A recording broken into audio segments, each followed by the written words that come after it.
Good evening, everybody. It's Lesley from sunny Basingstoke. This evening we'll do something slightly different. I'm going to introduce Shannon, Shannon McDermott. Hello, Shannon. Shannon is my, she does a lot of my PA stuff and marketing stuff. She's an absolute whiz at social media. And she's been trying to get me for ages to do an interview and ask me questions about psychic work generally, or how I work, or whatever. So I don't quite know what she's going to ask me, but I'm going to pass over to her, and I'm going to try and answer these questions. But they're often questions that may come up when I've done a show, or sometimes when somebody's had a reading, they'll come and ask me questions. They'll say, "Oh, what about this? What about that?" So I'll try and cover as many of those as possible with what Shannon's lined up for me today. So all over to you, my love. Off you go. Hello everyone, it's nice to be here. So the first one I thought works quite well with order of everything. So my first question is, do you remember your first kind of psychic experience? And if so, what was it? Okay. Answer to that is no, I don't actually remember my first. The reason being for that is I didn't actually realise how psychically connected I was for quite a long time. So, and I mean an awful long time of my life. Mm-hmm. However, I can say to you that once I'd been told, my first real connection was when I was having a reading, and something happened within that reading. And the medium that was doing the reading said, "Lesley, I don't know if you realise, but you are very psychic." And I kind of didn't really understand what she was talking about, but said, "Okay, fine." And then I went away and found out about it. What I can say is I think my early psychic experiences were very young. Mm-hmm. And certainly throughout my life, if I look when I was, even from my teens going forward, there were certainly things that I got given, or things that happened to me, but I kind of had feelings about at a young age. The reason it was never acknowledged is the way I was brought up, because I was brought up in a very strict Church of England. So things to do with anything else other than straight to God and the Holy Spirit and things like that don't really exist in that realm.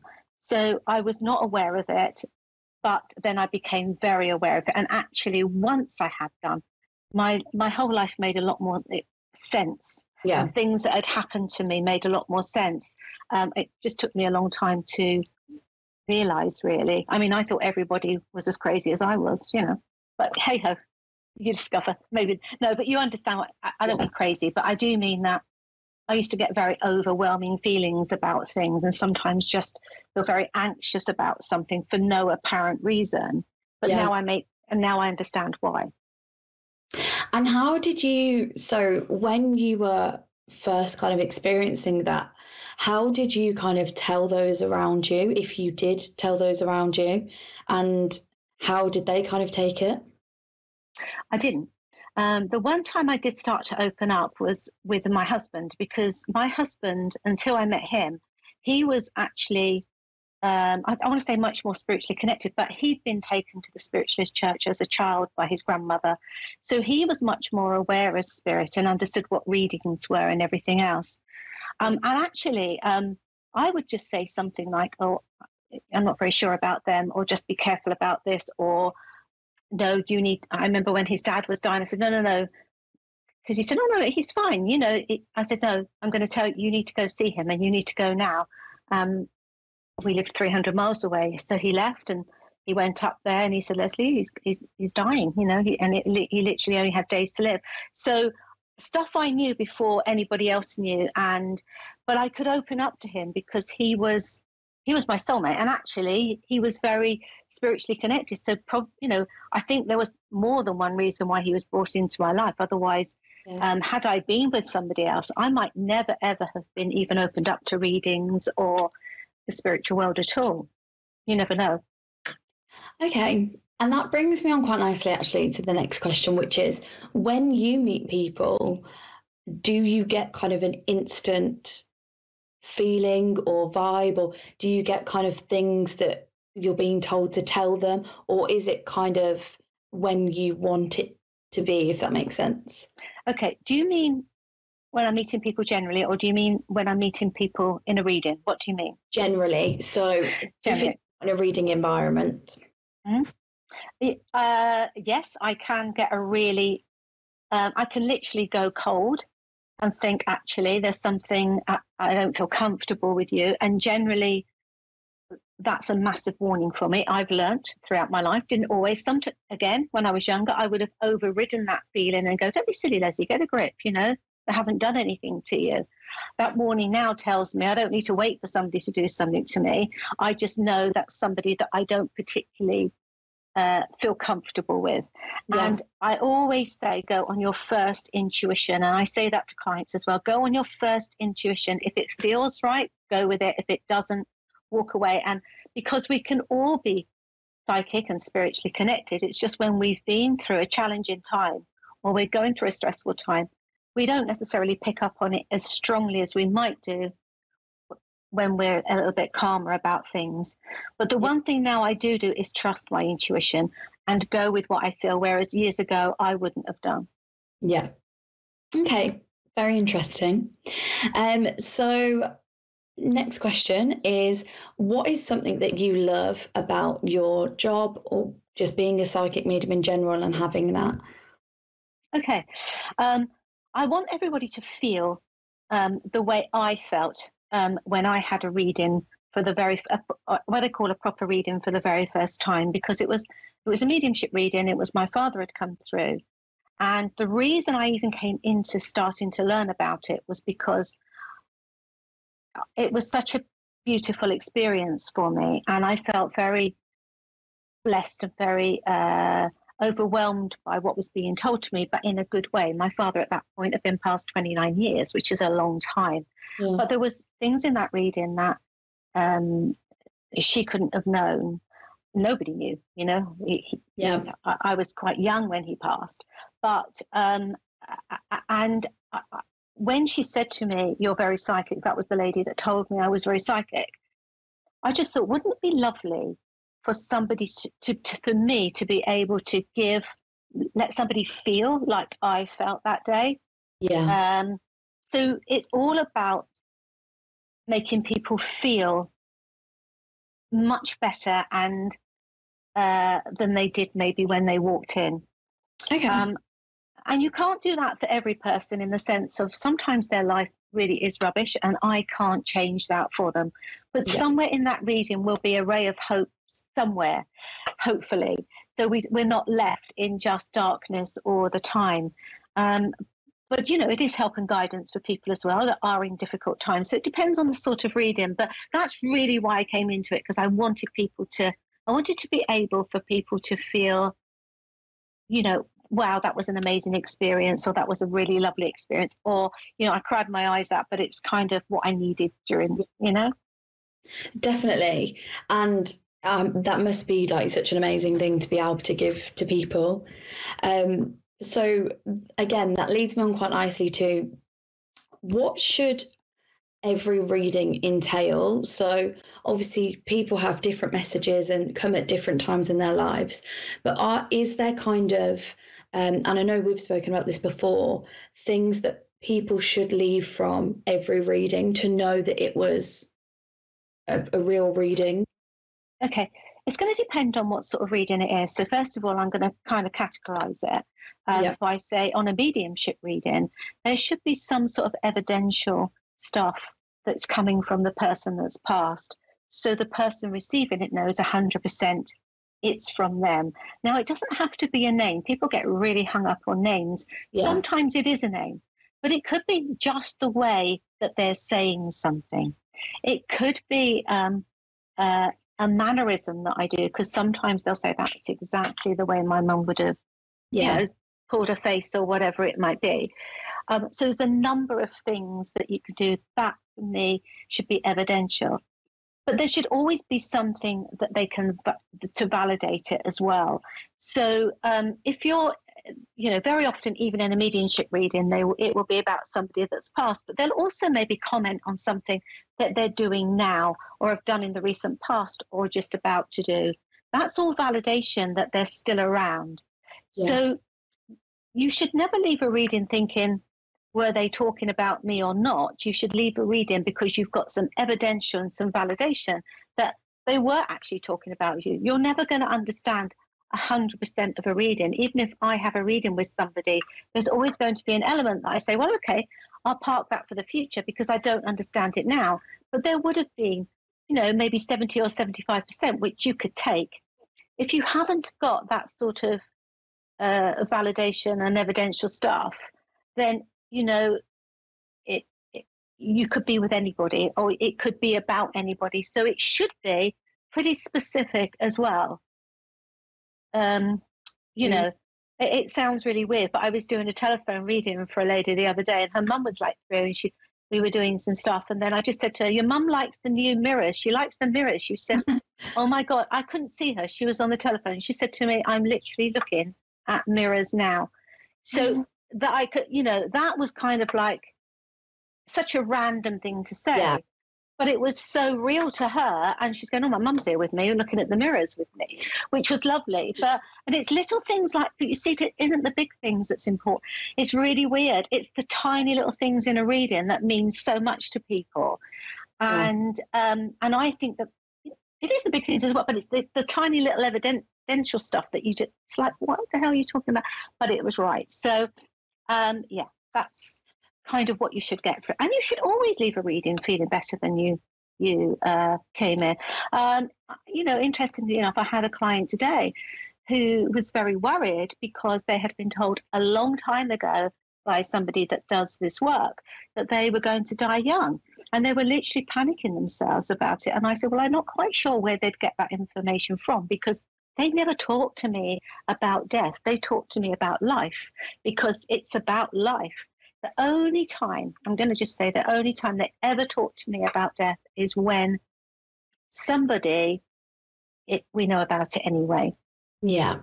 We know about it anyway. And sometimes that can be, thank goodness for that, because there's a release coming for them. Yeah. And how do you, so if you were to have a reading, or if you ever have, where you've maybe been told, not necessarily the person sat in front of you is going to die, but maybe if something unexpected or an illness or anything like that, A, have you ever had that? And B, if you have, or if you were, how would you deliver that? How is it? Okay. They've only spoken to me when somebody's passing, when they already know. Okay. The one thing you have to learn to do as a psychic medium, or anybody that does this work, is trust spirit. Mm-hmm. So that means to me, if they're giving it to me, and I've checked a few times in my head with them, is this okay? They give it to me 3 times, I'm okay to give the message. Yeah. And the truth about illness is sometimes people like a heads up. They may suspect that somebody's a little bit unwell. It may just get them to the doctors sooner than they would have done. I've actually had, I used to have a client who used to fly in from the US often, not often, but when he was over here, every 6 months or so, I've come for a health check, because the first time he ever saw me, there was a message about his health, and he did go back, and it was precancerous. And he kind of said, Lesley saved my life. I didn't kind of save his life at all. Spirit saved his life. Okay, he wasn't meant to pass, but but had it been left, we don't know where we would have been with it. So I believe that if they give a health message, it's a positive, because it's only because something can be done, not can't be done.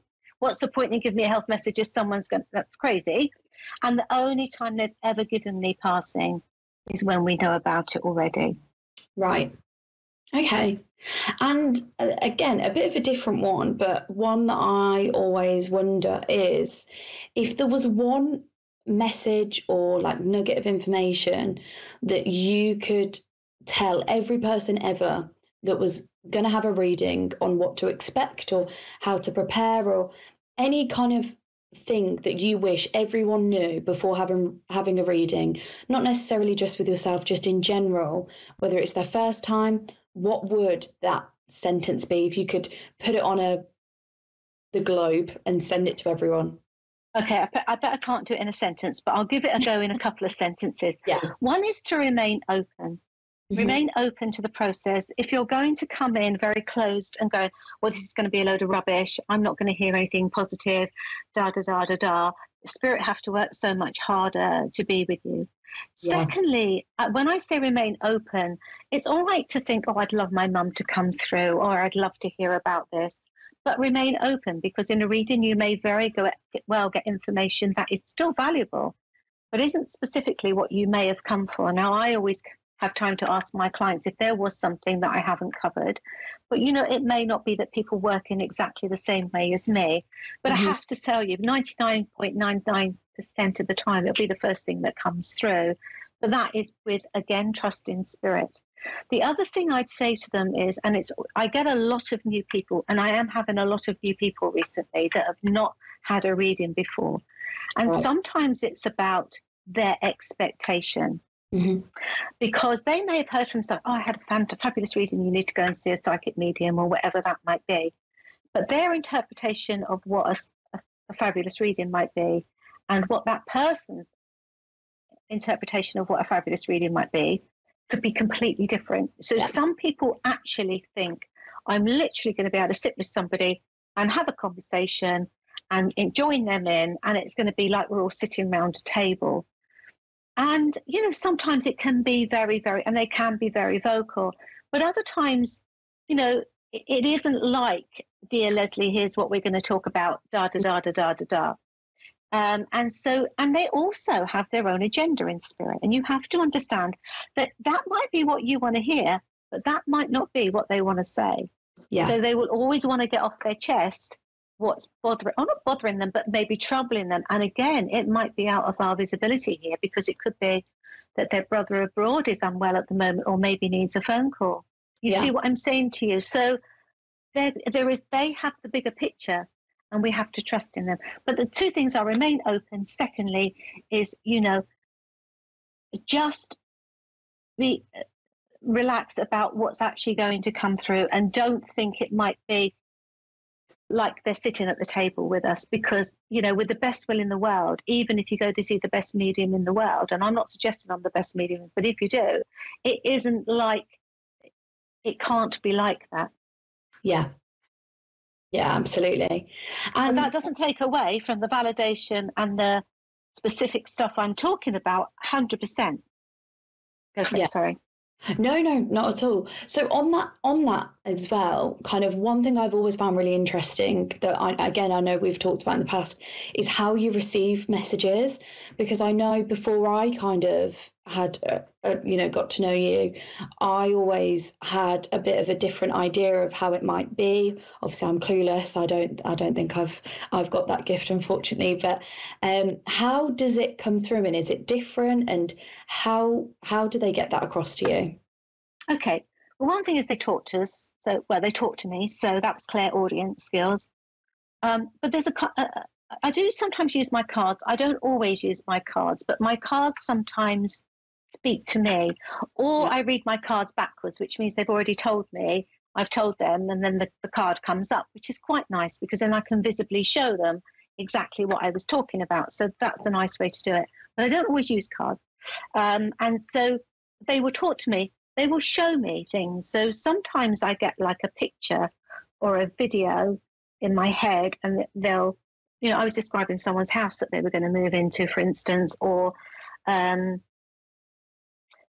sometimes they'll spell me out of place as well, so, or someone's name. As much as I can hear it sometimes they will spell it for me, so I can see things. So that's my clairvoyancy skills. When it comes to illness, they often circle an area of their body to me, or, if they're not thinking, sometimes I get a really bad pain in my chest and I go, okay, can't breathe, step back. But I know it was the chest area, but sometimes they will just circle part of their body, and I go, okay, you had an issue here before they passed, or down their stomach, or wherever it might be. So there's a number of things that really go on, so we feel it. Sometimes I might taste alcohol, particularly if there's been an alcohol issue throughout the family. sometimes I can even tell you what the alcohol is. And as long as they don't give me whiskey, I'm happy. Can't stand the taste of it. I don't particularly like gin either. I'm not a great drinker, but it's like, oh no, don't give me that. So they will show me that one because they know I don't like that drink. But you get to, and the more you work with spirit, the more that they can give you. But you also, the more they give you, you kind of know what they're saying. Yeah. There's still times I get stuck, but not that often. I go, well, they're showing me this and we're not quite sure. Often the person that's receiving the reading will go, well, I know what that means, because when something is very obscure, I can't still always place that. But most of the time, I pretty much know what they're saying, telling me, but they do it in a combination of ways. And sometimes it can be all of it. I hear something, see something, taste something, feel something. It's literally as quick as that. So it comes out like, oh, they've just given Lesley that. But actually, they might have given it to me in 3 or 4 different ways before I've delivered the message. Wow. It's that quick. Their energy is that quick. Yeah. So much quicker than we could think or feel. It's an instant. So it comes out all at once. And then I just deliver it. Have to, yeah. And one thing that I've always found really interesting as well is, can you read friends and family, and does it ever get confusing? So, for example, if it was like one of your daughters or someone else that you kind of want certain things for, does that ever get cross-wired? And as in, can you tell the difference between what you want for them and what you're being told? No. The only thing I've ever wanted for my daughters is to be happy. So I don't ever try and want anything for their lives, because if they're happy with it, I'm happy. Okay. So first and foremost, I can honestly say hand on heart, I don't think I'm that sort of mum. It's like, if you're happy, I'm happy. Yeah. The biggest pressure I was put under was after my husband passed, because they both wanted to connect with their dad. And I was like, okay, this is going to be a toughie. But what was really lovely, and I had no idea. They both got a bit of time with their father that they had on their own. And my youngest daughter, because I just gave the message as I would do for anybody else. Yeah. And she said, and I know exactly that was Dad, because that was the last words, the last conversation I had with him. And the same thing happened with my other daughter. There was a conversation that I didn't know anything about. It wasn't anything bad. It was just a conversation that they had had. And so that again validates spirit, that even if it is your family or your friend, you can park everything to one side and listen to the messages. Because I've never felt so pressured in my life as the day that they said, Mum, but we trust you more than anybody. And we know that you can connect with Dad. I said, yeah, but okay, let's give it a go. And so we did. But they were both delighted. But also for me to be able to give specific stuff that I didn't know anything about, that was their private conversations with their dad. I wasn't even in the room at the time. So that must have been so special as well, being able to do that and connect in that way. So I think my kind of final question is, if you could again kind of tell everyone how to protect themselves, because I think people that are quite spiritual and very open to it are interested in protecting themselves and things, but maybe some people that aren't quite as open to it and don't maybe take it as seriously don't always. And I've heard horror stories in the past of people with like Ouija boards and all sorts. So how do people best protect themselves when trying to connect with spirit? Well, there's a number of different things that we need to do, but one of them is to make sure we take proper time out. That means that we're not working with spirit, we're living our lives, we are closing down properly, but we're also protecting ourselves from the negative energies around.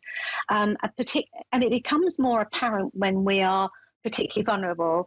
So, we may have illness at home, or we may be having to look after somebody, we're running around, our energy levels are being used up. We're working, we're trying to do all sorts of things. It's a time when we need to just protect ourselves. And, you can, as I say, you can wear protective clothing, you can use crystals, you need to visualize yourself in a protective armor or protective egg, or there's lots of different visualizations out there.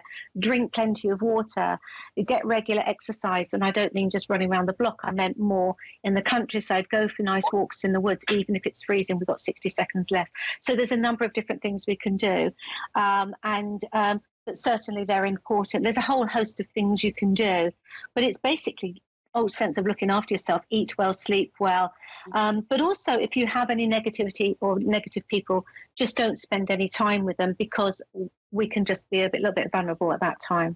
Yeah, absolutely.